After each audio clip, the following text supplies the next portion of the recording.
Chers tous, bonjour et merci de votre présence. Je suis Enoch Adaihun, l'un de vos frères. Ensemble, nous allons rester pendant 60 bonnes minutes pour décortiquer une thématique qui concerne chacun de nous.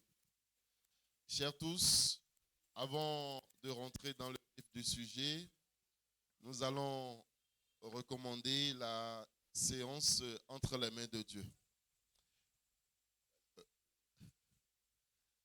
Puisque j'ai la bénédiction de notre Père, pour le faire, ensemble prions. Adonai Père trois fois saint, nous voulons te dire merci. Merci pour ce précieux moment que tu nous donnes de rester ensemble en famille pour pouvoir davantage apprendre de toi. Père, nous te disons merci. Reçois la gloire au nom de Jésus. Nous recommandons la séance entre tes mains. Nous prions et nous demandons à ce que tu nous conduises au nom de Jésus. Amen. Ouvre nos esprits afin que nous puissions cerner l'essentiel de ce message pour pouvoir évoluer au nom de Jésus. Amen. Merci de nous avoir exaucés et c'est au nom de Jésus que nous avons prié. Amen. Une fois encore, mesdames, messieurs, bonsoir. Comme nous le savons, le travail fait partie de notre quotidien. Mais aujourd'hui, il est temps de se demander comment concilier l'œuvre de Dieu et notre profession, d'où le choix du thème qui nous a réunis ici ce soir, servir Dieu et la profession, l'équilibre. Pour décortiquer ce sujet, mesdames, messieurs, nous avons avec nous en plateau l'homme de Dieu, le pasteur Joseph Question. Pasteur, bonsoir et merci d'avoir répondu à notre invitation. Bonsoir, mon frère. Déjà, une question basique pour démarrer cette belle soirée. Quand vous entendez cette thématique, servir Dieu et la profession, l'équilibre, quel est déjà ce premier regard que vous avez vis-à-vis de cette thématique? Okay, merci bien, frère Noc. Il faut dire, quand je lisais, je méditais, d'entrée de jeu, je voudrais faire, leur permet, je veux bien comprendre le décision, ce qu'ils souhaitent. Oui. Que la première chose, c'est que on dit l'équilibre entre la profession et le service. C'est bien ça, hein?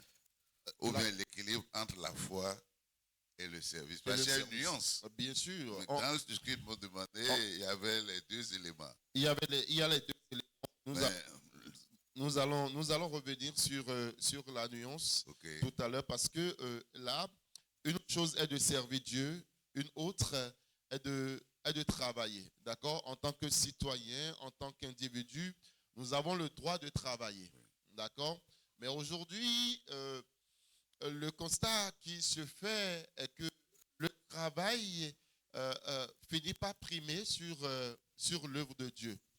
Alors, comment parvenir à équilibrer et le travail et l'œuvre de Dieu? C'est le sujet essentiel. Et l'objectif, c'est d'identifier les défis auxquels, entre autres, les défis auxquels les chrétiens sont aujourd'hui confrontés afin d'équilibrer leur vie professionnelle à leur foi. Oh non, c'est ça, je dis. Voilà. Si c'est la foi, simplement, oui.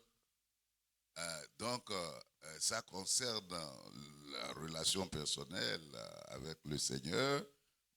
Quand vous évoquez la question du service, un chrétien qui ne sert pas à une foi. Le chrétien qui est en plein service aussi opère par la foi. Ce que je veux dire, la nuance, c'est que le concept de service, c'est ça mon problème.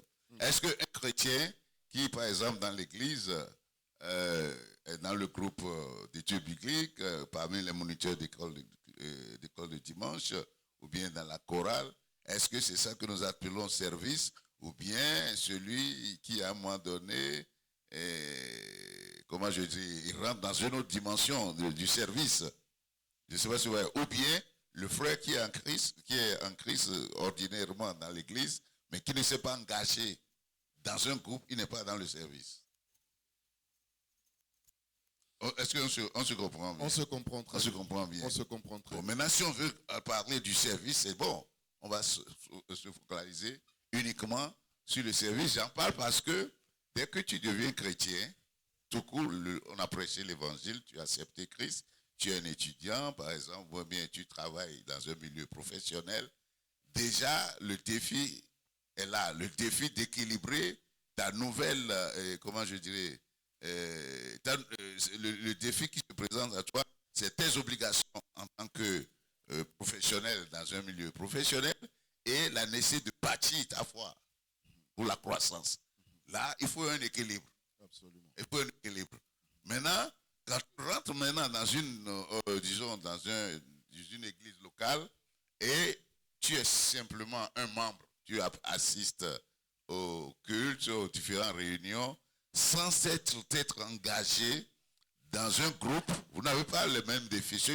Les frères qui s'engagent, par exemple, je donne un exemple, celui qui est à la chorale, par exemple, ça met beaucoup plus de pression sur lui. Par exemple, il faut qu'il vienne les samedis ou bien les mardis pour faire des séances de répétition, ainsi de suite, et alors qu'il a des obligations professionnelles aussi. Est-ce que vous voyez? Bon, puisque dans le service du Christ, il y a cette contrainte supplémentaire que le membre ordinaire de l'Église n'a pas. Je ne sais pas si tu vois la nuance que je suis en train de faire. La nuance. Alors, nous allons repartir à la base, d'accord?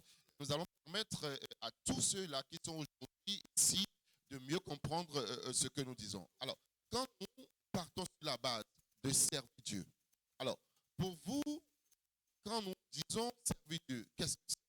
Le service de Dieu, bon, donc, en fait, nous parlerons, parce que là, ça dépend. Hein. Ouais. Il y a le témoignage. Quand tu es devenu chrétien, il y a un témoignage que tu dois rendre dans ton milieu professionnel, tout court.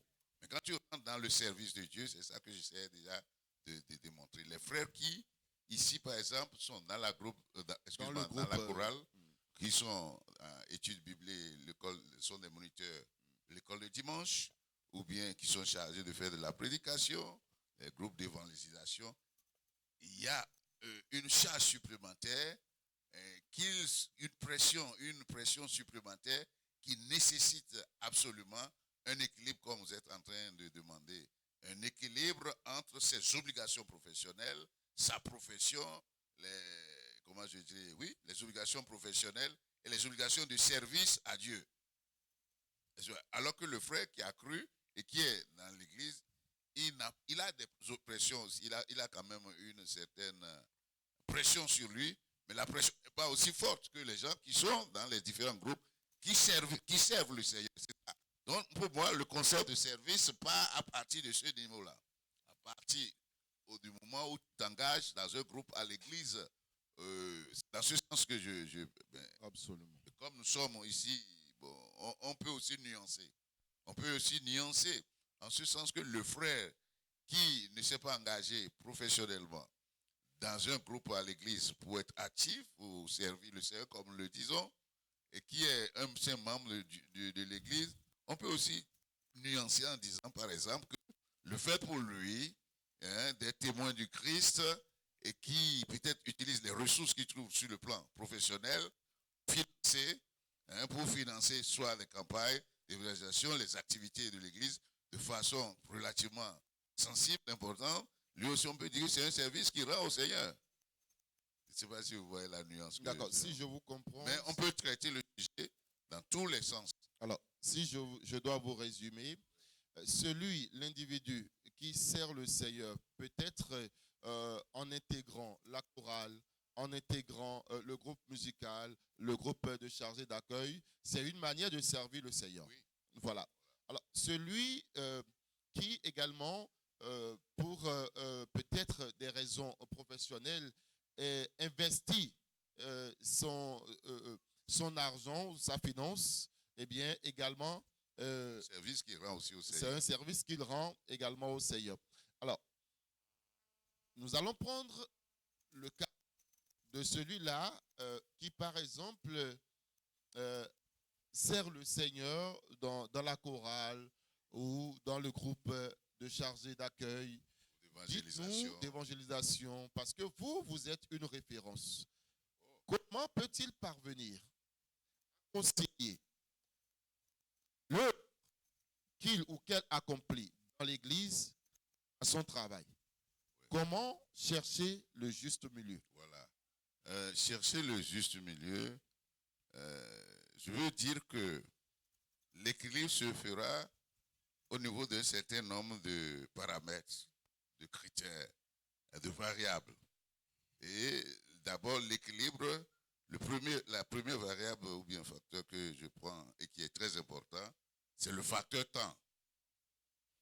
Parce qu'il a besoin du temps, suffisamment du temps. Et gérer son temps, donc, il y a la contrainte de gestion du temps. De manière à ce que le temps qu'il consacre, aussi bien au service à l'Église qu'aux obligations professionnelles et les autres types, il y a aussi d'autres obligations, soient telles que cela lui permet comment je dirais, d'évoluer et de grandir, de se développer aussi bien professionnellement que spirituellement. Donc, il y a d'abord le premier facteur que je vois, c'est sa capacité à bien gérer son temps. Et on va y aller un peu en détail après. Allez-y. Et deuxièmement, autre élément que je vois là, les ressources dont il dispose aussi, ressources financières, ressources matérielles qui sont nécessaires aussi bien dans son développement professionnel que dans son développement spirituel, donc à l'église, l'éducation de sa foi. Donc, il y a les ressources, gérer aussi ses relations, l'autre facteur, ses relations avec, sur le plan social, quoi. C'est-à-dire, qu'est-ce que je veux dire, le facteur social, c'est-à-dire ses relations avec ses amis, les relations avec les amis. Est-ce que vous voyez? Cela aussi est important pour son équilibre sur le plan social, relationnel. Est-ce que vous voyez? Donc, bon, on peut, ça c'est, il y a aussi ces objectifs à court, moyen et long terme qui vont être finalement, en quelque sorte, le point d'ancrage essentiel. Parce que, en tant que croyants que nous sommes, que vous êtes, que je suis ici, il est clair que nous devons avoir des objectifs plus ou moins clairs dans ces différents domaines dont nous sommes en train de parler. Donc, on va aller un peu plus en profondeur pour que j'exprime mieux ce que je suis en train de dire.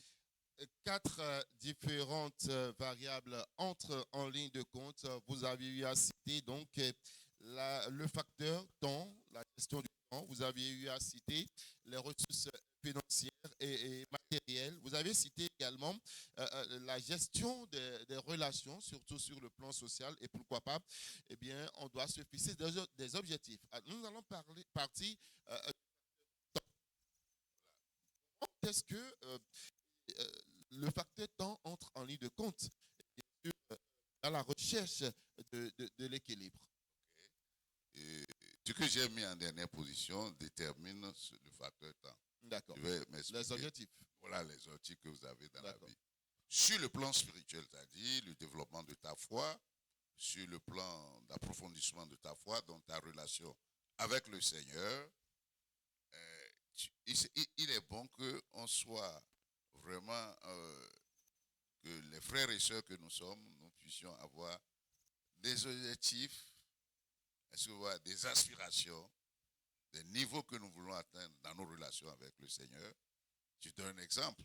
Peut-être tu es un frère qui est encore peut-être en train de lutter contre certains, disons, qui est en train de te battre pour jouir de plus de liberté dans ta relation avec le Seigneur, parce que peut-être il y a quelques fautes, quelques péchés là qui sont encore en train de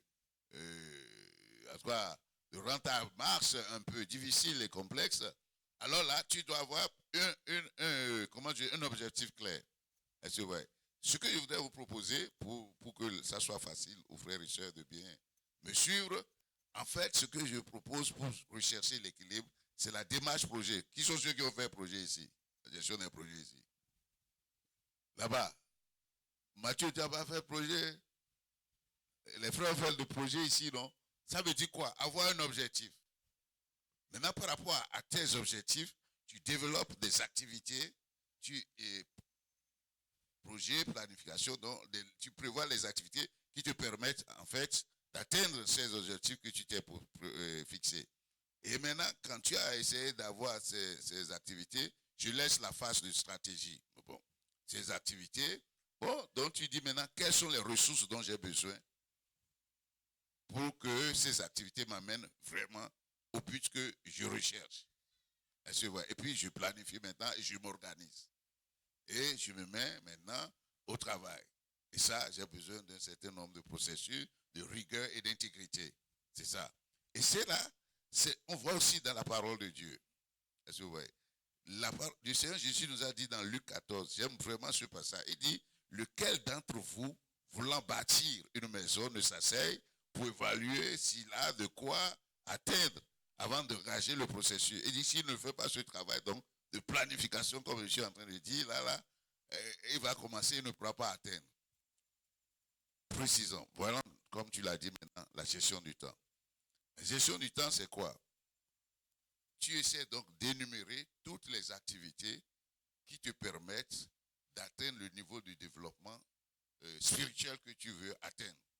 Par exemple, bon, tous les jours peut-être à 5 heures, tu vois, et je dois peut-être me lever, prier, passer au moins 1h30 pour pouvoir étudier la Bible et prier avec le Seigneur. Est-ce que vous voyez?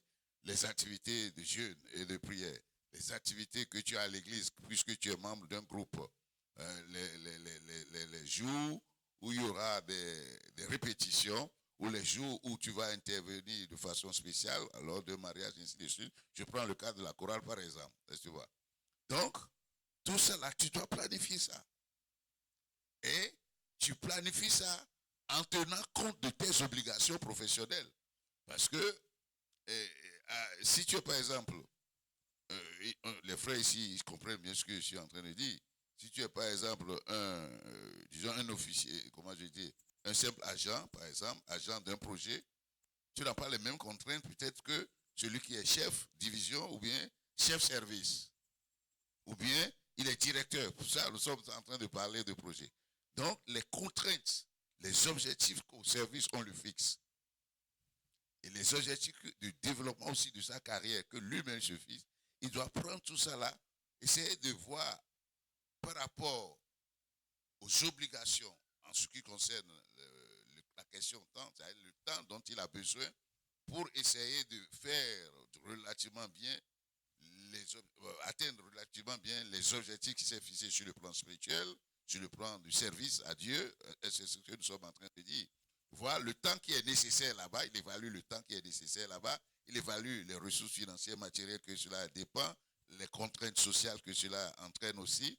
Il évalue tout ça en termes de temps et voir si c'est conciliable avec les objectifs que l'on lui a fixés dans son entreprise, dans sa structure, les objectifs que lui-même il se fixe sur le plan professionnel, la contrainte temps, c'est-à-dire la ressource temps dont il a besoin.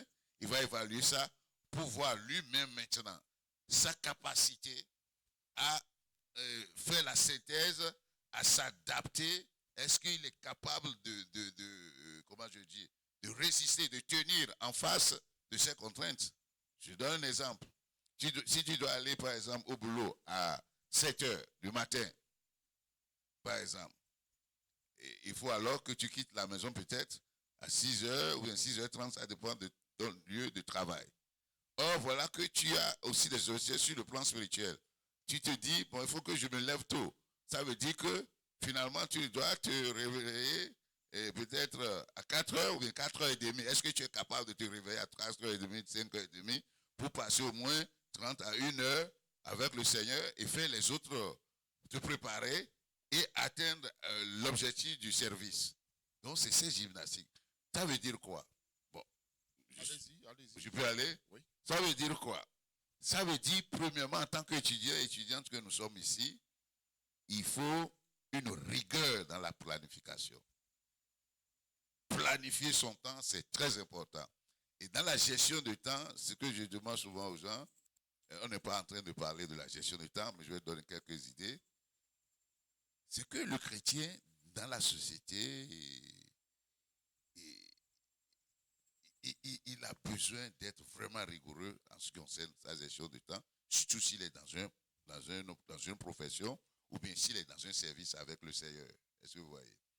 Et donc, planifier, c'est toujours bon, comme le dit Luc 14 là.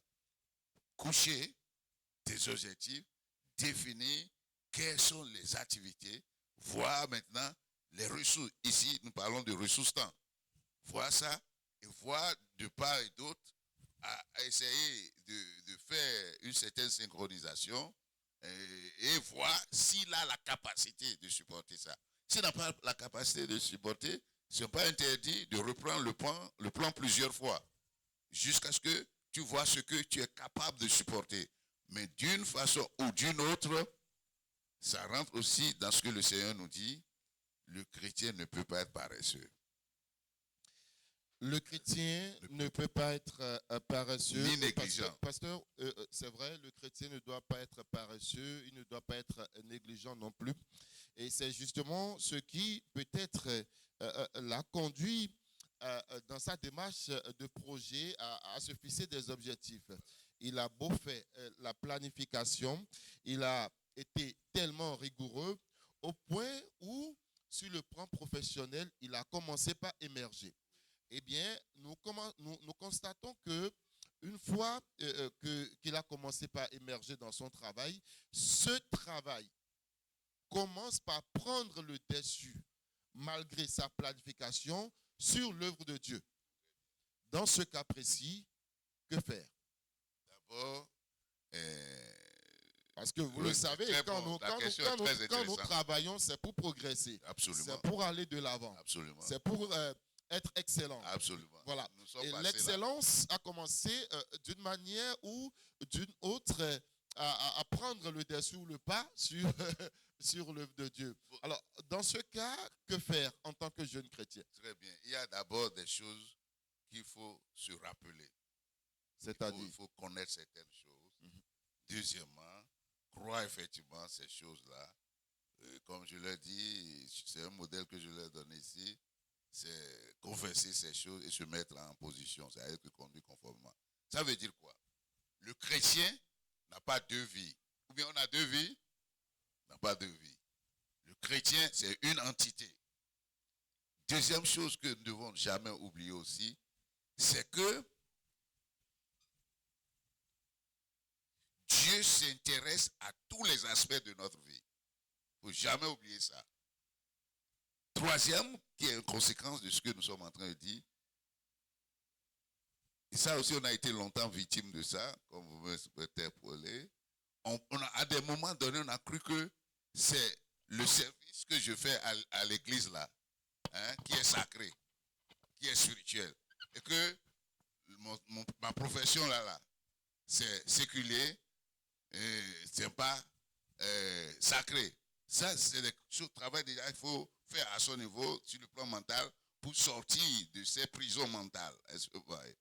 Parce que, en tant que chrétien, d'abord, tu es sacrificateur.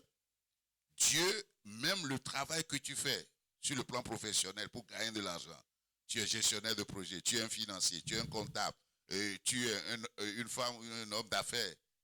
C'est aussi saint, c'est sanctifié du fait que toi, tu es sanctifié et Dieu est intéressé par ce que tu fais.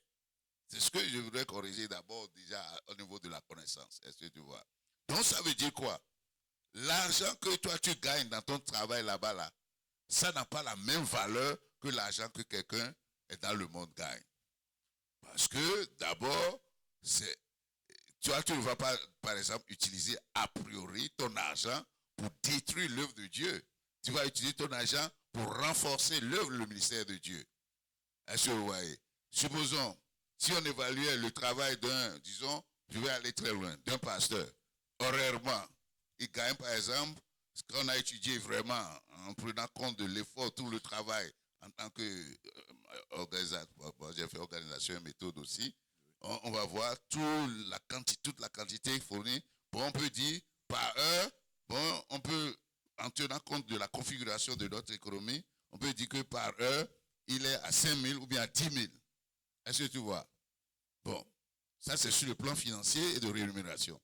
Mais toi là, qui est dans le monde séculier aussi, dans le même système, tu gagnes peut-être aussi 10 000 par heure. Dans un sens, moi, tel que je crois en la révélation du Seigneur, je connais Dieu, ça c'est qu'il y a une certaine équivalence dans ces montants-là.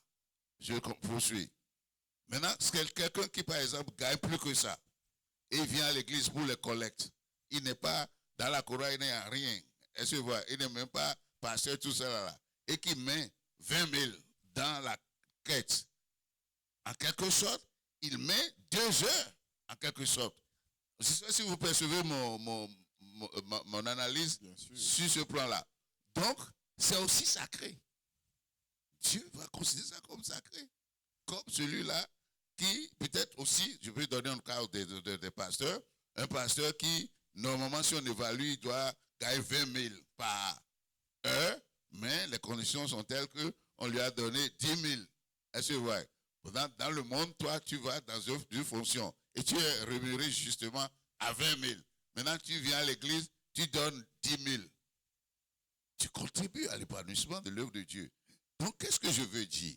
Ce que je veux dire, que ce soit devant Dieu, celui qui est enseignant, celui qui est comptable, ou journaliste, ainsi de suite, c'est un service qui rend à Dieu. C'est ce que je veux dire. C'est un service sacré. Maintenant, il y a les conditions, les mêmes conditions qu'on impose à un serviteur de Dieu. C'est la même condition qu'on requiert de vous. Il faut que dans votre milieu, vous soyez excellent. Le pasteur aussi doit être excellent. Dans votre milieu de travail, là, il faut que vous soyez honnête. Le pasteur doit être honnête. Si vous êtes comptable là-bas, on vous dit de ne pas détourner. Le pasteur aussi ne doit pas détourner. C'est les mêmes contraintes. Donc, au niveau de l'éthique chrétienne, c'est la même chose qu'on impose de part et d'autre. Maintenant, un autre élément que j'ajoute pour d'abord répondre plus concrètement à ta question, c'est que dans le plan, si on lit bien la Bible, ce qu'on va constater, et j'ai déjà dit, Dieu s'intéresse à c'est-à-dire à toutes les dimensions de nos vies. La même prière que le pasteur est en train de faire pour être efficace dans l'œuvre, pour que les frères soient convertis, édifiés, ainsi de suite, toi qui es comptable là-bas, tu fais la même prière, en ce sens que tu pries pour être aussi efficace dans ton travail là-bas, pour que tu fasses la différence, l'excellence là-bas aussi. Est-ce que tu cherches l'excellence là-bas? Je ne sais pas si vous voyez. Donc, il faut que ça là, on clarifie ce principe d'abord. Pour moi, en tant que serviteur, ou bien je fais à mi-temps, le travail du frère qui est infirmier ou celle qui est infirmière, couturière ou bien comptable, ça a la même valeur sur le plan spirituel. La même valeur sur le plan spirituel que le travail que le pasteur fait. Le problème est que ce ne sont pas des travaux de même nature. Vous voyez, la configuration des travaux. Je vais vous dire, moi, mon expérience m'a montré quoi? Je vais dire quelque chose, tu vas être surpris. Par la grâce de Dieu, c'est vraiment la grâce de Dieu. Moi, j'ai occupé des positions dans le monde où j'ai besoin de plus d'onction qu'un pasteur. Vous suivez ce que je suis en train de dire? Et c'est vrai. Parce qu'à l'église, on suppose que peut-être le pourcentage des vrais chrétiens, c'est plus élevé. Disons, on sait qu'il y a des non-chrétiens dedans. Mais là-bas, tu travailles avec les gens du monde. Vous suivez ce que je dis? Moi, j'ai eu des positions où il y avait 1500 employés, plus de 600 cadres. Parmi ça là, il y avait des gens qui amenaient le Kennedy, le vaudou Kennedy au bureau, dans leur bureau. Il y avait des chefs féticheurs. Il y avait des francs-maçons de très haut niveau. Est-ce que tu vois? Et tous ceux-là, ils te combattent. Je ne sais pas si vous voyez ce que je dis. Donc, c'est pourquoi je suis en train d'insister sur le fait que, fondamentalement, il faut que les frères soient à l'aise. Tu es à un niveau donné, tu es un ambassadeur du Christ. Tu dois t'appliquer pour bien faire le travail comme tu es en train de servir Christ. On a aussi beaucoup d'exhortations de la Bible dans cela. Maintenant, venons à ta question maintenant. Je ne vous arrache pas la parole, oui. Mais là, je suis tenté de vous demander si vous êtes en train de dire que le travail que nous faisons dans notre domaine professionnel est sensiblement égal à l'œuvre de Dieu dans l'Église. C'est spirituel. C'est aussi spirituel que le travail que le pasteur fait. Pourquoi je dis ça? Le chrétien n'a pas deux vies, vous êtes d'accord? Il a besoin de l'onction du Saint-Esprit, de la direction du Saint-Esprit pour bien être un bon comptable là-bas, pour déceler les erreurs, pour être très vigilant. Tu es un journaliste, tu as besoin de l'onction de Dieu pour déjouer toutes les sortes d'intrigues que tu peux avoir à faire face. Je ne sais pas si vous voyez. C'est ça. Chaque fonction, chaque position, mais il faut que tu sois conscient que là où tu es un ambassade de Dieu et que tu sais, Dieu utilise ta position de journaliste ou de comptable ou d'infirmier pour évangéliser, c'est pour un témoin vivant. Est-ce que vous voyez? Ta probité, ton excellence, ton sérieux au travail, ça parle mieux même plus que Jésus est mort pour tes péchés et Jésus est enseveli. Jésus est ressuscité. Voulez-vous dire qu'il faut privilégier son travail au détriment du ministère? Oui, c'est bien. C'est une bonne question que tu poses là. Non, c'est pas ce que je suis en train de dire. Voilà. Nous avons déjà parlé de la question de trouver l'équilibre. Pour que ça soit clair tout le monde. C'est très bon comme question. C'est pas ce que je suis en train de dire. Que ce que je souhaite, il ne faut pas que ceux qui se disent à plein temps dans le ministère, ou bien ceux qui... Je le dis pour que les amis ne disent pas que même s'ils s'occupaient de leur travail et font la promotion de toutes ces valeurs que vous venez d'énumérer, qu'ils se considèrent déjà comme en train de faire l'œuvre de Dieu. Vous voyez, donc il faudrait que la lumière soit vraiment faite sur ce volet pour qu'il n'y ait pas trop de confusion. Oui, et je crois qu'ils me comprennent. Mais ce qu'ils font, c'est l'œuvre de Dieu, c'est ce que je veux dire justement.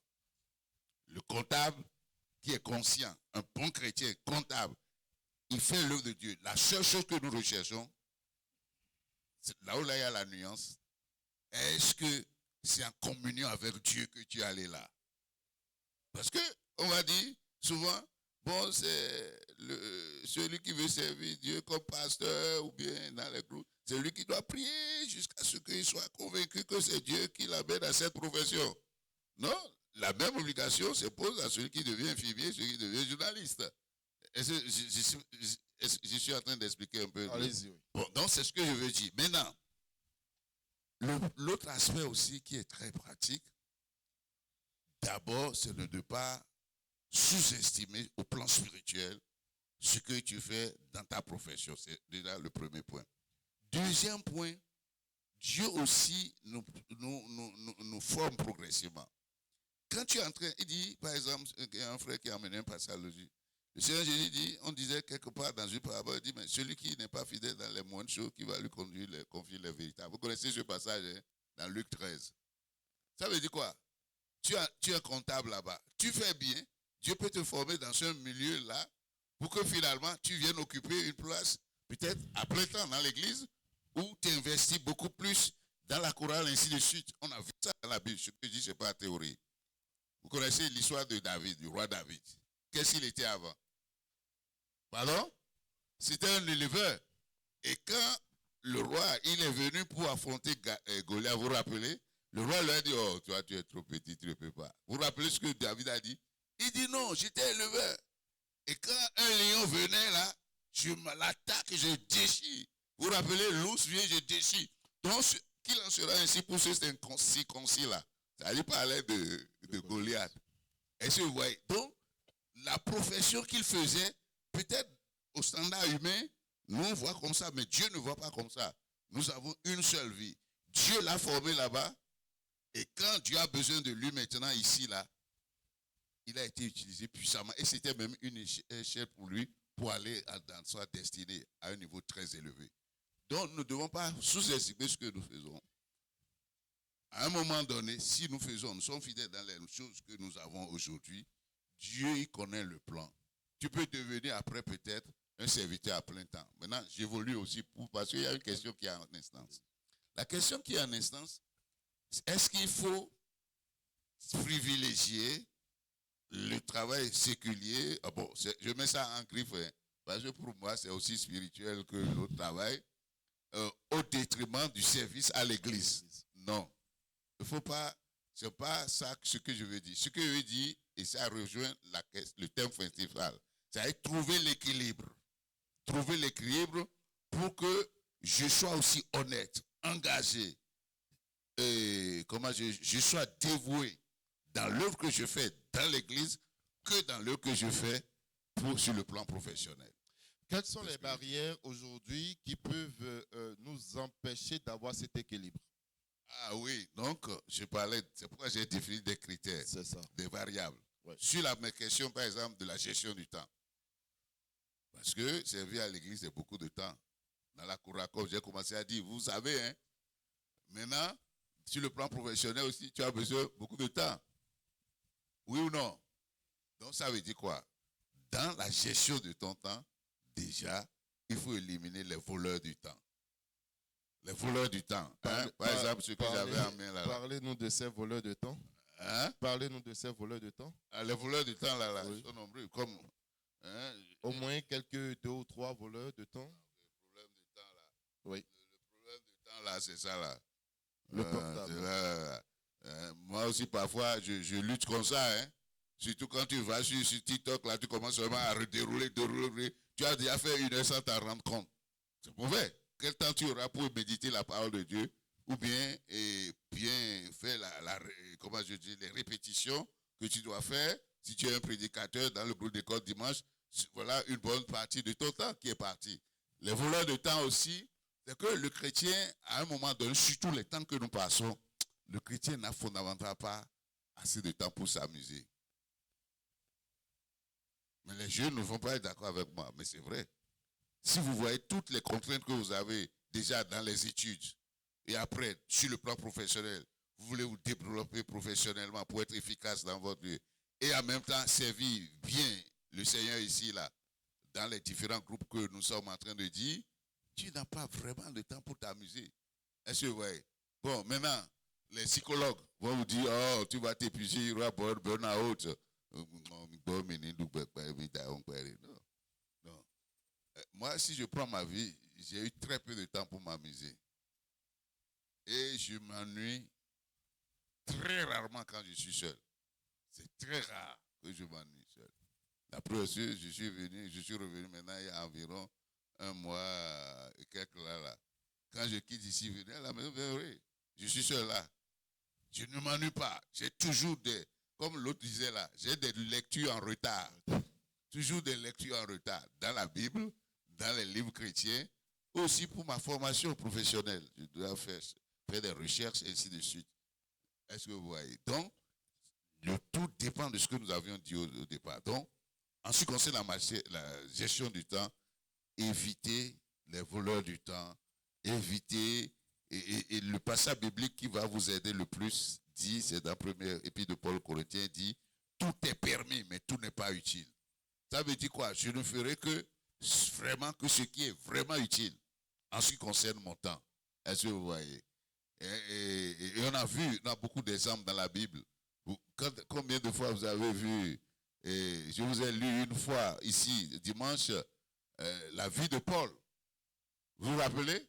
La vie de Paul. Il n'a pas le temps, mais ça l'a rendu fou.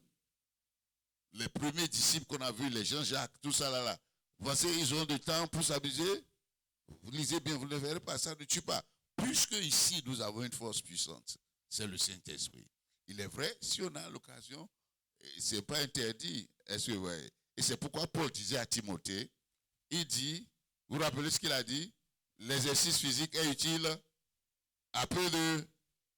Mais la piété a non seulement les promesses du temps actuel, mais également du temps à venir. Est-ce que vous voyez? Donc, l'un des grands problèmes en ce qui concerne la gestion du temps, premièrement, il faut planifier. C'est comme je leur disais pour les étudiants.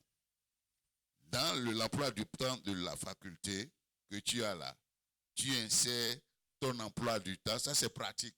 Ton emploi du temps en ce qui concerne ta formation, ton développement spirituel personnel et les programmes de l'église, tu mets dedans. Et tu visualises, ça c'est très important. Le fait de visualiser, de planifier, de mettre ça par écrit et d'afficher quelque part et de temps en temps jeter est source de motivation. Et vous savez les objectifs que vous devrez atteindre en ce qui concerne le temps. D'abord, c'est ce que je veux dire, les voleurs du temps. D'accord. Et s'appliquer à écrire et à planifier vraiment le temps, comment je vais l'utiliser et faire et avoir de la rigueur. Ça va beaucoup aider, c'est ce que moi j'ai compris. Est-ce que les mauvaises cohabitations ne jouent pas un rôle quelque part La Bible dit les mauvaises compagnies corrompent les bonnes mœurs.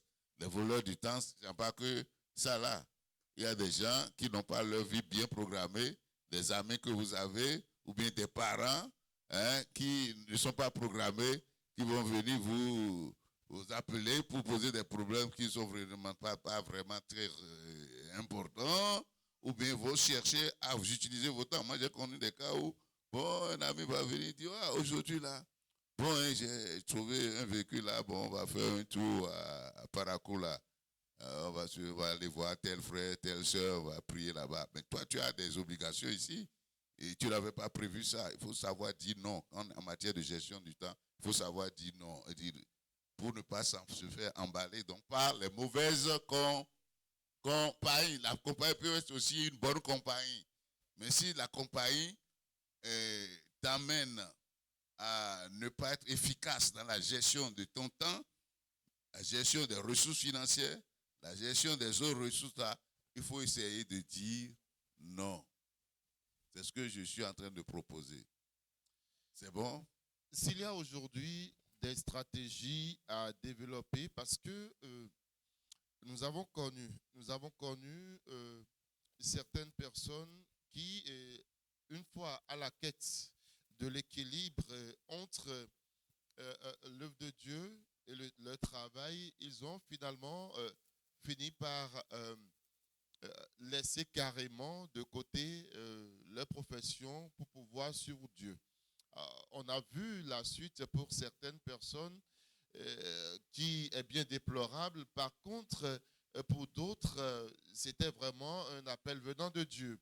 Alors, dans ce contexte précis, que faire?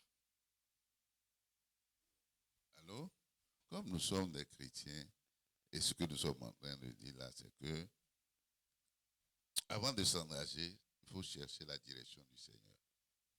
Chercher d'abord la direction du Seigneur. C'est très capital. C'est très capital. Mais comment chercher cette direction? Voilà, comment chercher cette direction? Répondre à ta question. D'accord. Parce que le Seigneur va te soutenir véritablement si c'est lui qui t'emmène, qui t'envoie. Est-ce que tu vois? Tu as besoin de ce soutien pour réussir. Puisque tu as donné Est-ce qu'il y a des signes? Parce que tu as des exemples, tu m'as dit des gens qui sont partis, après on a vu que ce n'était pas vraiment ça, ils ont lâché, est-ce que tu vois? Ce n'est pas une invention, vous le savez mieux que moi. Je sais bien ce que tu es en train de dire. Alors. Parce que c'est la mode. Aujourd'hui, je vais vous dire, je ne voudrais pas ouvrir cette parenthèse. Mais aujourd'hui, il y a beaucoup de jeunes, pas ici seulement, dans presque tous les pays, surtout en Afrique ici, que servir Dieu là, c'est moins rapide pour avoir la 4x4, avoir les jets privés, être sur les médias, atteindre la gloire, avoir de l'argent, ainsi de suite. Vous voyez, et ça attire beaucoup de gens. Deuxième chose, je ne sais pas si je réponds à ta question. Allez-y. Deuxième chose, c'est que il y a aussi la paresse, parce qu'on a observé ça. Il y a des drop-outs, il y a des gens qui, à un moment donné, ne se sont pas appliqués à une profession donnée et qui, à un moment donné, ouais, bon, si je vais là, ça va être un chemin raccourci pour que j'atteigne. Et au finish, on se rend compte qu'il ne peut pas durer. Et quand ils font le ministère, même on ne voit pas vraiment les fruits qu'on est en train qu'on devrait espérer, quoi. Tu vois. Bon, maintenant, pour ta question, tu dis, mais qu'est-ce qu'il faut faire? Que faire? Que faire? Donc, j'ai dit de chercher la direction du Seigneur deuxièmement, éviter, comme on a commencé à dire, de sous-estimer le travail que tu fais. Parce que dans ce travail, si tu as une bonne communion avec le Seigneur, ce travail peut être un tremplin pour que tu ailles à un autre niveau très élevé dans le ministère ou bien dans ta profession. Moi, je crois qu'il faut développer une bonne communion avec le Seigneur. Il ne faut pas se laisser à la pression de l'environnement. Est-ce que tu vois? Et aussi pas paresseux, négligent. Parce qu'il y en a qui étaient dans des positions et compte tenu de la difficulté du travail, des contraintes, des stress, ils pensent que de l'autre servir Dieu, c'est aussi facile, c'est pas aussi facile. Donc, la direction du Seigneur, ne pas suivre l'environnement, les pressions, la mode. Parce qu'on a vu aussi que chez nous, par exemple, Bénin, on a toujours constaté qu'il y a un effet de mode. Quand les autres font ça, là, tout le monde veut faire ça. Que ce soit dans les affaires, que ce soit dans, je parle des affaires, le commerce. Le commerce, par exemple, c'est telle chose qui marche aujourd'hui. Tu vas voir, beaucoup de gens vont rentrer dans ça. C'est le transit. Tout le monde est devenu transitaire. Après, et quand au plan petit, les premiers récents ont devenu chrétiens, tout le monde est devenu chrétien, même s'ils n'étaient pas fondamentalement chrétiens. Il y a toujours ces modes-là que nous voyons. Il faut éviter. Constater que, et même dans le milieu chrétien, si tu ouvres des centres de prière là, et tu vas chercher des requêtes là, pour les gens vont venir. Dieu lui honore sa parole, c'est un moyen aussi rapide pour réussir. Donc, il faut éviter, rechercher la direction du Seigneur, le chemin original pour y aller. Voilà. Pasteur, quel est le rôle du doute dans la recherche de l'équilibre entre le travail et la foi? Le rôle du doute. Le doute, vous pouvez donner quelques exemples pour nous permettre. Parce que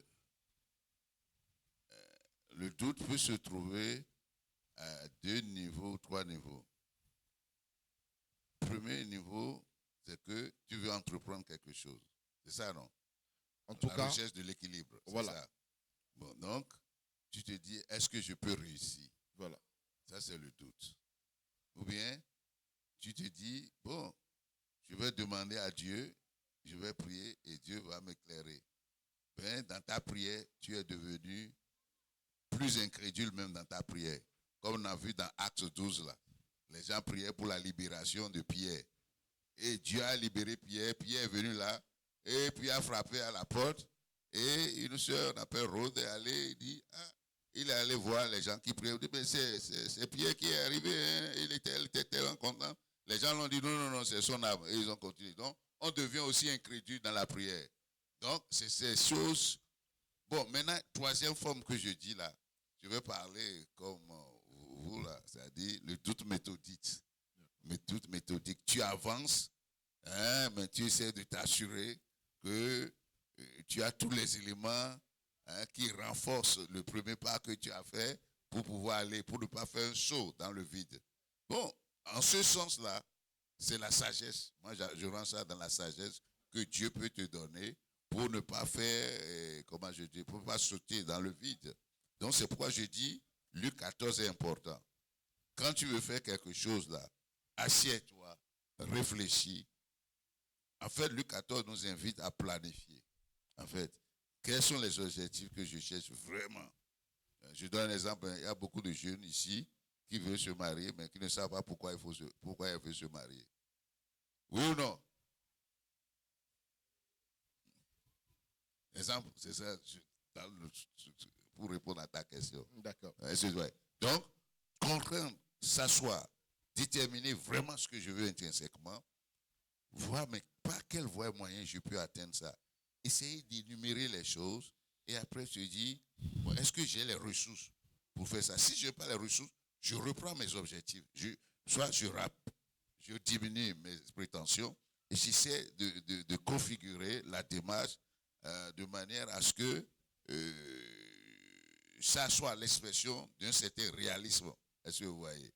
Et ainsi, donc, je détermine après les ressources dont j'aurai besoin et après, Et je dis, j'organise, je fais l'organisation. Ça là, il faut faire premièrement. Ça là, il faut voir telle personne pour que je puisse faire ça. Est-ce que vous voyez? C'est comme ça que nous opérons. Et il faut être très rigoureux. Il faut être très rigoureux, pasteur, c'est vrai. Les amis, ils sont en train de nous suivre. Ils ont également droit à la parole. Mais avant de leur donner la parole, si vous devez aujourd'hui inculquer à la jeunesse quelques principes bibliques clés, eh bien, sur lesquels il faut s'appuyer pour pouvoir réussir cet équilibre entre la foi et le travail, quels doivent être ces principes? Juste 2 ou 3 principes clés. Première chose, comme j'ai déjà commencé à dire, il ne faut pas sous-estimer le travail que vous faites. Et dire, c'est le travail de Dieu qui a plus de valeur que le travail que je fais là-bas. Oui. Dans le plan de Dieu, vraiment, c'est la même chose. Et je vous ai donné un exemple de David. Quand il était là-bas, là, c'est Dieu qui l'avait placé là-bas. Et il faut être patient. Il faut être patient. Deuxièmement, troisièmement ou bien deuxièmement, ce qu'il faut faire, et ça c'est très important, comme je vous ai dit, énumérer toutes les contraintes. Sinon, si ce n'est pas tout, mais les contraintes essentielles que votre profession exerce sur vous. Les contraintes que le service à l'église ou bien le service du Seigneur entraîne. Énumérez-les. Et ayez toujours, comme j'ai dit, un objectif que vous voulez atteindre. Parce que si vous n'avez pas un objectif, vous n'allez pas réussir. Et maintenant, parce que l'objectif, quand vous faites la théorie des organisations, des objectifs, vous allez vous rendre compte que le fait d'avoir un objectif, SMART comme on le dit, c'est une source de grande motivation pour réussir dans la vie. Ayez l'objectif et soyez réaliste. Dans le SMART, il y a le réalisme. Donc, énumérez les activités. Et évaluez, comme Luc 14 dit, c'est des principes dont je parlais, si vous avez la capacité de le faire.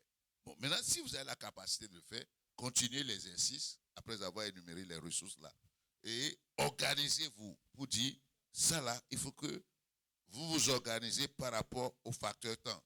C'est-à-dire, à tel moment, il faut que je fasse ça, ça, ça. Si je n'ai pas fait ça là, ça va être difficile d'atteindre ça. Je donne un exemple, tu veux te marier. On ne peut pas dire je veux me marier, je ne sais pas quand je veux me marier. On doit être clair.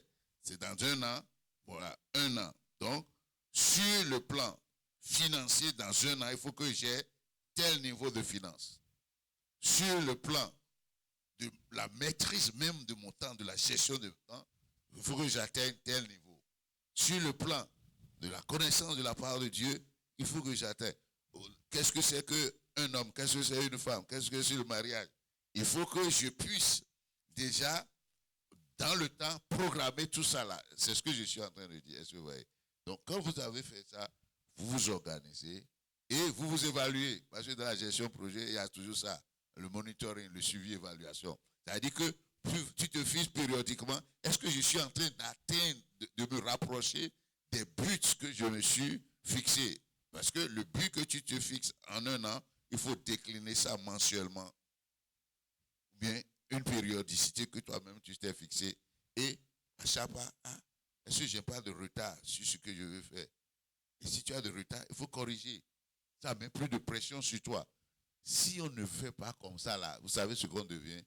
On devient une sorte d'épave qui est emportée par les événements. C'est-à-dire, c'est comme la feuille là, qui est là, un vent souffle, ça va amener ici, ce vent souffle, ça va ici. Et ça me permet donc d'annoncer le dernier point, oui. Ce que Séquel a dit. Vous connaissez Séquel, le philosophe Séquel. Oui. Il dit, il n'y a pas de vent favorable à celui qui ne sait pas où il va. Il n'y en a pas, il n'y a pas de vent favorable. Même les choses qui doivent te permettre d'atteindre, ça va se présenter, tu vas combattre ça. Tu vas combattre ça. Comme les disciples là, ils étaient sur la mer un jour là, ils allaient et ils ont vu un fantôme là. Ils ont vu quelqu'un qui approchait. Ils ont dit, ah, c'est un fantôme. Hein? Si c'était les nôtres, nous aujourd'hui là, feu, feu, feu, feu. Et c'est j'ai dit, non, n'ayez pas peur, c'est moi. Donc, et c'est justement pour que le vent soit favorable à nos participants qu'ils ont accepté de vous suivre attentivement. Et c'est justement le moment de leur laisser la parole afin qu'ils puissent nous poser toutes sortes de questions. Et c'est sûr, par l'aide de Dieu, vous allez pouvoir répondre à leurs préoccupations. Et déjà, nous allons demander si parmi vous, il y a des gens qui ont des préoccupations. Si quelque part vous êtes resté sur votre soif, c'est le moment de vous extérioriser. Déjà, on va commencer par notre droite. Est-ce qu'il y a des gens qui ont des questions à poser? Si oui, levez tout simplement votre petit doigt. Nous allons vous enregistrer et à la fin, vous donnez la parole. Merci. On va commencer justement par ici.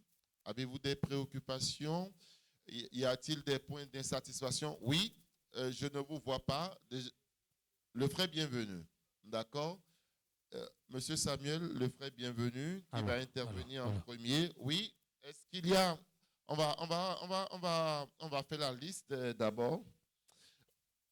On va préparer la liste, oui, des interventions.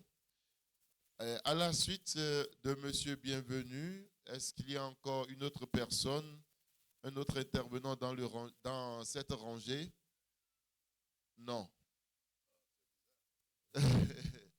Ici, la deuxième rangée. La deuxième rangée, oui, la sœur.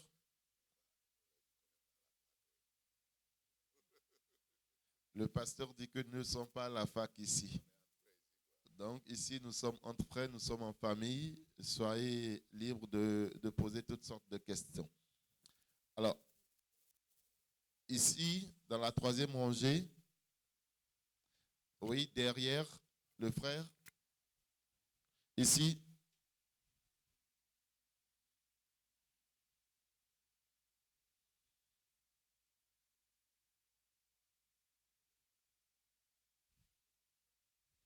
Et dans la quatrième rangée. La dernière rangée.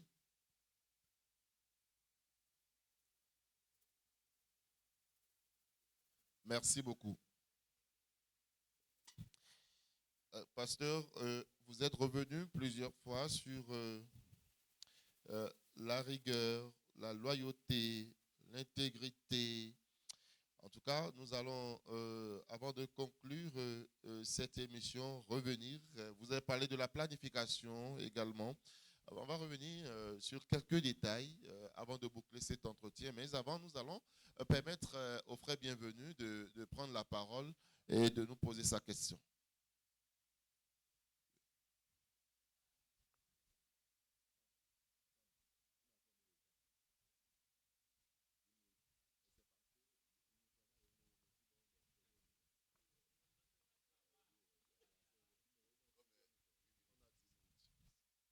On ne suit pas le frère bienvenu. Frère bienvenu, on ne vous reçoit pas. Le micro.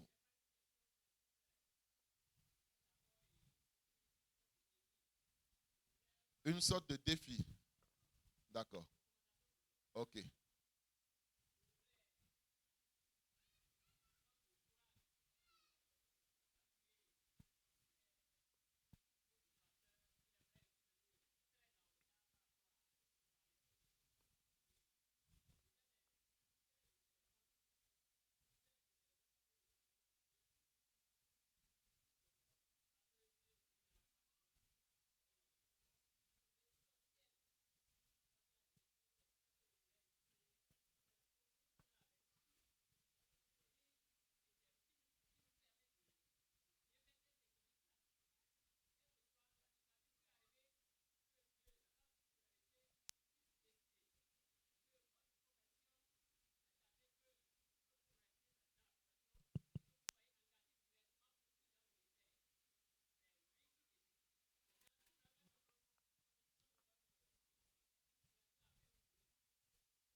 Le suivent. Pour ce qui me concerne, je ne manque pas de le dire quand les occasions se présentent à moi. Hein.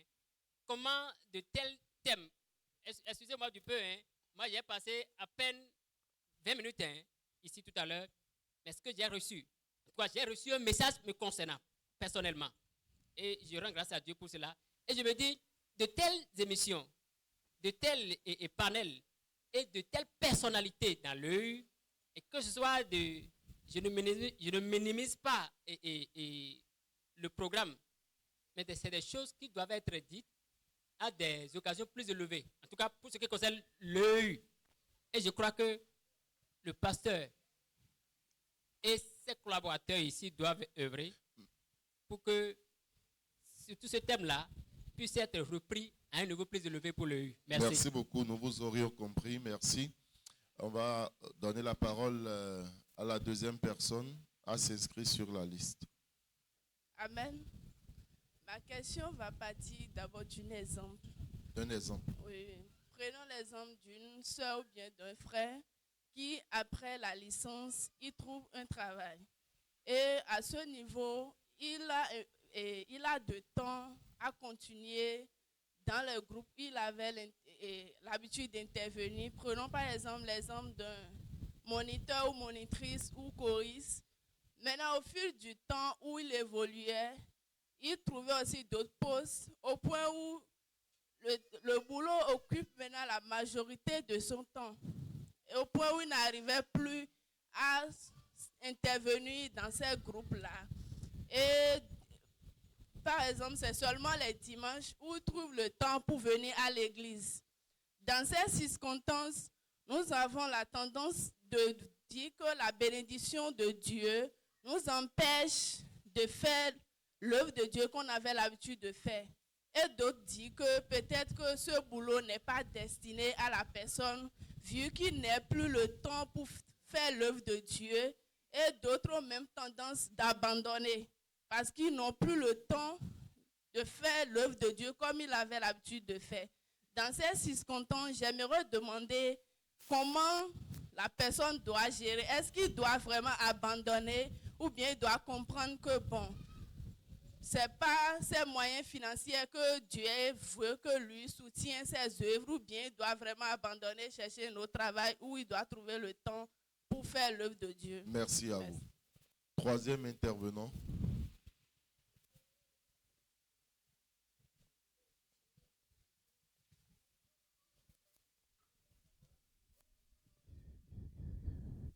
Gloire à notre Seigneur Jésus.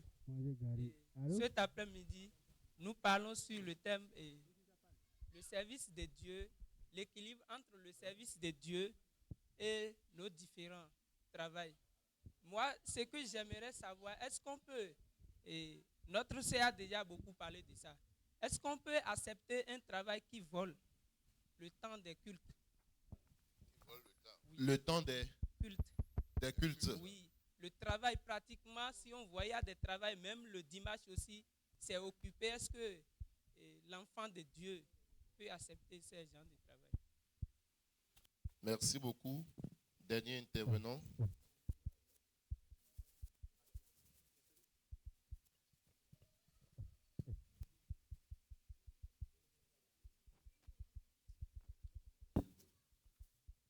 Oui. Dernière intervention, s'il vous plaît. Oui, l'intervention ici. D'accord. Je remercie l'homme de Dieu pour sa présentation. J'ai compris une chose. Il a dit en parlant que de nos jours et même avant, la jeunesse ou le chrétien n'a pas beaucoup de temps. Du genre, vu toutes nos occupations, nous n'avons pas beaucoup de temps. C'est-à-dire, il n'y a pas vraiment de temps pour s'amuser. Donc, je vais me référer à un cas que nous connaissons tous, le cas du prophète Élie, qui a fait beaucoup de prodigues. Mais on s'est rendu compte qu'à un moment donné, ce monsieur s'est retrouvé dépressif, au point où il est allé se cacher quelque part pour bien pleurer jusqu'à ce que Dieu lui redonne de la force, quoi. Donc, il a exercé son ministère jusqu'à ce qu'on utilise l'expression du temps moderne, burn-out.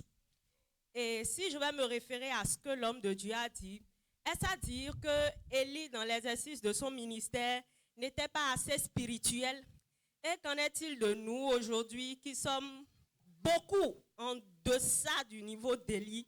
Est-ce que nous aussi, nous ne pouvons pas être confrontés à ce genre de situation-là? Ça, c'est ma première question. Est-ce que le chrétien ne peut pas du tout être confronté au burn-out ou alors à la dépression? Est-ce qu'on doit donner raison aux gens qui disent que le burn-out, la dépression, ce n'est pas pour les chrétiens. Et ma deuxième question, c'est, oui, l'effort physique est utile à peu de choses. Je suis d'accord. Parce que spirituellement, de nos jours, nous sommes très paresseux. Mais je me demande aussi, est-ce que nous nous donnons vraiment le temps d'avoir des loisirs sains? Parce que nous sommes tous réunis là maintenant, c'est pour nous amuser. Mais est-ce qu'il ne faut pas recatégoriser ce qu'on appelle la distraction pour montrer aux chrétiens, oui, je dois travailler, je dois me muscler spirituellement, mais je dois aussi m'amuser? C'est la question que je voulais poser. Merci beaucoup à vous. Merci beaucoup à tous les intervenants. On va revenir ici en plateau. Il y a encore un dernier intervenant. Ça peut aller. Vous avez 14 questions et demi ou bien? D'accord. Merci beaucoup. On va bondir rapidement, homme de Dieu, sur les différentes interventions. Merci à Monsieur Bienvenu pour son apport.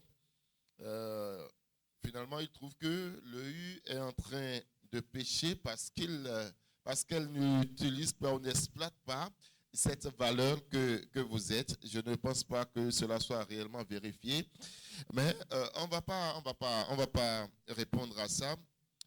Nous allons bondir sur cette question de la sœur qui trouve que l'individu, après sa licence, a eu cette grâce. Je crois qu'au cours du débat, nous en avions parlé, hein, mais nous allons toutefois revenir là-dessus parce qu'elle a encore, elle n'est pas complètement satisfaite.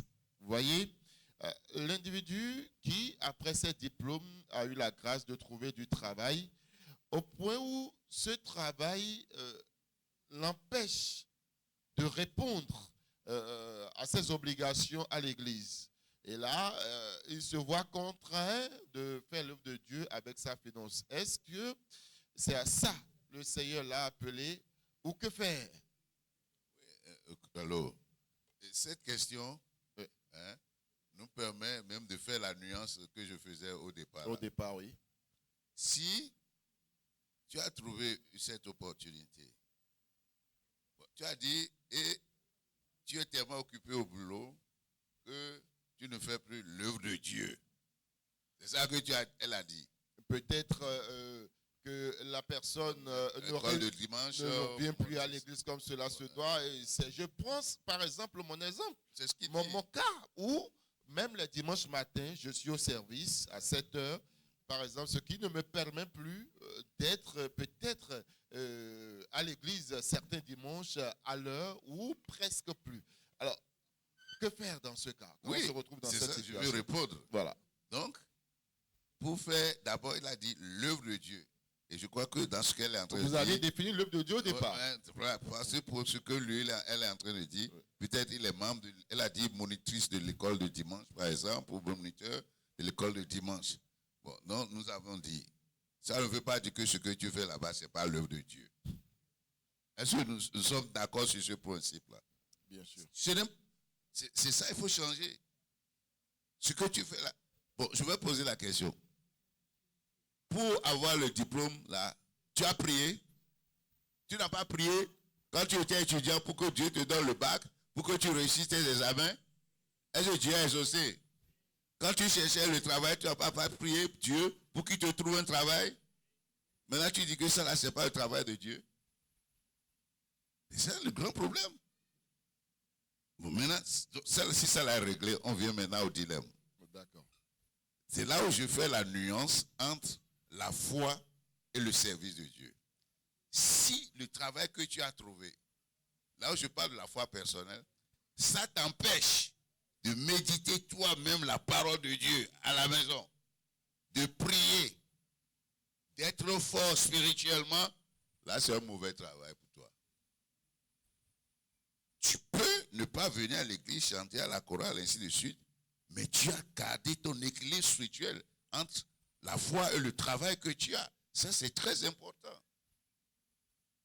Donc, là où il y aura problème, c'est que, comme j'ai dit, pour moi, ce que tu fais là-bas, c'est le Dieu. Pourquoi? Je dis c'est le Dieu. si tu es sincère, tu gagnes peut-être 200 000 là-bas, là, et tu nous amènes ici 50 000, c'est bon. Mais à condition que tu sois spirituellement en forme, en santé spirituelle. Donc le travail ne doit pas t'empêcher d'être dans la parole de Dieu qui est l'alpha et l'oméga de la marche et de la foi chrétienne. Tu dois pouvoir avoir cette rigueur. Pourquoi? Et ça me permet d'ajouter un autre point. Pour que tu sois efficace même dans ton travail, tu as besoin de la présence du Christ, de Dieu. Tu as besoin de la force du Christ. Tu as besoin de l'éclairage, de la direction du Christ dans le travail que tu faisais. On va donner un exemple d'un grand ingénieur, un expert. Et ça, là, c'est Dieu qui nous a conté. J'ai lu ça. Le gars, il est très formidable. Mais pendant longtemps, il n'a pas trouvé d'emploi. Et puis, qu'est-ce qui s'est passé? Il y avait un problème dans une raffinerie. Là, c'est affaire de gros sous, hein, quand on dit raffinerie. Ils ont fait descendre des ingénieurs de l'Europe et ainsi de suite. Ils n'ont pas pu régler le problème. Maintenant, on l'a appelé. Quelqu'un a proposé ça. Le gars est allé, il a jeûné, il a prié. Il a dit, Seigneur, si je vais là-bas, là, que je dénonce cette situation. Quand il est allé là, le Saint-Esprit lui a l'orienté. Il a touché quelque chose là, en moins de... Il a mis en œuvre la raffinerie. Les gens étaient épatés. Il a eu le chapeau le jour là pour partir. Est-ce que vous voyez? Donc, même le travail que tu as trouvé là-bas, si Jésus n'est pas avec toi là, tu vas faire tellement d'erreurs qu'on va même te renvoyer. Donc, ce que nous disons, c'est quoi? Quand ce cas arrive, si ça doit t'empêcher d'avoir l'équilibre de la foi et de la profession, c'est dangereux. Mais si c'est l'équilibre entre le service ici et là-bas, là, je t'ai dit, nous sommes convenus que ce que tu fais là-bas, c'est pour Dieu. Parce que l'argent que tu vas gagner là-bas, là, tu vas nous amener ça ici. Oui ou non? Ou bien tu vas couper ça là-bas. Tu vas utiliser ça pour faire de l'aumône. Tu vas utiliser ça pour faire les œuvres sociales. Ça, c'est très important. Il faut changer la perception. Maintenant, quand ça arrive, il faut voir les responsables de l'église, de ton groupe, les frères, pour leur dire, j'ai cet empêchement. Il faut dialoguer et l'expliquer. Il faut même te soutenir dans ça. Est-ce que vous voyez? C'est ce que moi je propose. Donc le dialogue aussi est capital. Il faut expliquer, sinon les gens là-bas, ils vont pécher. Vous dire, il a abandonné la foi comme on a l'habitude de dire. D'accord. Pour eux, si on ne te voit là, à l'église, pour faire l'œuvre là, c'est que tu as chuté. Alors, dans ce cas, est-ce que nous devons consciemment, et bien sûr, accepter le travail qui peut nous voler notre temps de culte? Le temps de culte, ça, ouais. Comme c'est la nuance, il faut chercher la direction du Seigneur. D'accord. Il faut chercher là. Parce qu'il y a aussi un autre problème. Je vais vous expliquer ça. C'est Hébreux 10, 25. Hébreux 10, 25 dit, n'abandonnez pas vos rassemblements. Mais n'a pas dit votre église ni une dénomination. Ça veut dire qu'il faut toujours, la foi chrétienne, la marche chrétienne, ce n'est pas une marche solitaire. Quel que soit le travail que tu trouves là, tu dois trouver le temps d'être avec au moins 2 ou 3 frères. Vous priez ensemble, vous jeûnez, vous étudiez la Bible, vous vous encouragez, vous vous soutenez. C'est ça, moi, j'appelle le rassemblement. Maintenant, si à l'église, il ne faut pas, si c'est pas ça et que c'est à l'église que tu te ressources, il faut être là. Maintenant, il faut aussi signaler ta position de temps en temps, sinon les gens vont s'inquiéter à l'église aussi. Donc, il faut les aider en leur disant ça, c'est ça, et ainsi de suite, c'est ce que je vais ajouter. Aujourd'hui, sommes-nous en marge de ce qui était arrivé à Élie? Ah bon, elle parlait de Élie là. Voilà. Bon, et ma soeur, c'est quelle soeur? Quelle est la soeur qui a posé? Comment on appelle? Vous appelle? Pardon? Votre nom, s'il vous plaît. Samuela. Ok. Moi, je n'ai pas votre version de la chose. Ça là, c'est la psychologie occidentale. Parce que là-bas, là, c'est le Dieu, ça. Qui estime que ce que Élie a eu là, que c'est burn-out. Pour moi, ce n'est pas burn-out. Il faut lire bien le contexte. Élie était effrayé. Elle était effrayée parce qu'à un moment donné, il a perdu le contact. Je ne peux pas dire que c'est parce qu'il a burn-out si vous faites bien attention au test, vous allez voir qu'il a marché. Il a marché, il a fait une longue distance. Épuisé, il s'est endormi. Et l'Éternel dit, mais qu'est-ce que tu fais ici? Donc, j'enlève, c'est comme ça, les gens prennent des passages isolés pour soutenir des doctrines. Maintenant, un chrétien, comme toute personne humaine, peut avoir burn-out dans son milieu professionnel. Est-ce que vous voyez? C'est pourquoi je dis qu'il faut planifier. Il faut savoir dire non. Avec courtoisie, mais ferme. C'est ça. Et il faut absolument planifier et voir si, compte tenu de ma capacité, des ressources que je peux accepter telle chose, je peux accepter telle position, je peux accepter telle chose dans l'église. Est-ce que c'est ce que moi je pense pour régler ce problème-là? Que dites-vous aujourd'hui des loisirs saints? Est-ce que aujourd'hui, lorsque vous regardez le corps du Christ, vous regardez la jeune génération, vous regardez tout ce qui se fait au sein de la jeunesse chrétienne, quel est l'état des lieux qu'on peut faire et qu'est-ce que vous pouvez conseiller aujourd'hui à la jeune génération en matière de loisirs sains? Moi, je ne sais pas s'il y a de loisirs sains. Gloire à Dieu.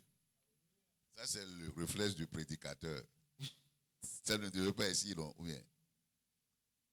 Voici ce que je veux dire. La Bible a enseigné une vertu principale. N'oubliez jamais. C'est la sobriété. Si c'est le football, si c'est les jeux, tout ça là, il faut être sobre dans tout ce que vous faites. Tant qu'il y a la sobriété, je crois que vous êtes en position sécurisée. Est-ce que vous voyez? Et la sobriété veut dire, c'est une vertu du Saint-Esprit. Si tu es en train de danser, tu prends par exemple la danse.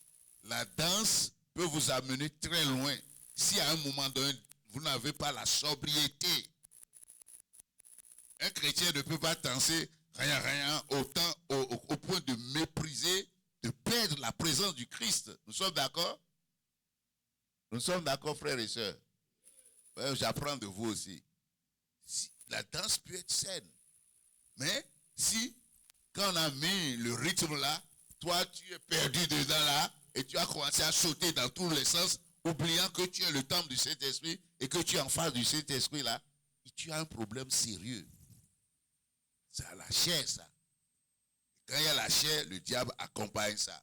Donc, on peut avoir des loisirs, et c'est la sobriété, la Bible nous dit. Ce qu'on dit en gros là, mawaze jre go.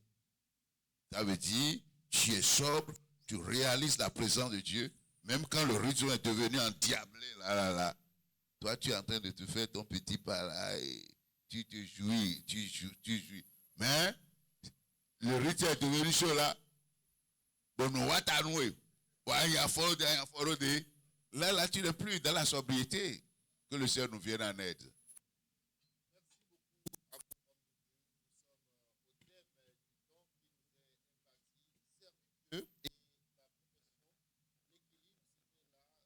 Thématique autour de laquelle nous avons essayé de mûrir donc notre réflexion déjà. Qu'est-ce que vous avez à dire pour pouvoir boucler cet entretien? Merci beaucoup, mon frère Enoch. Et je rappelle une problématique que nous avons abordée. La problématique est que les jeunes que nous sommes, généralement, nous ne planifions pas. Nous n'avons pas des buts. Nous ne faisons pas des buts. Donc, que ce soit sur le plan de la foi, que ce soit sur le plan professionnel, il faut avoir un objectif.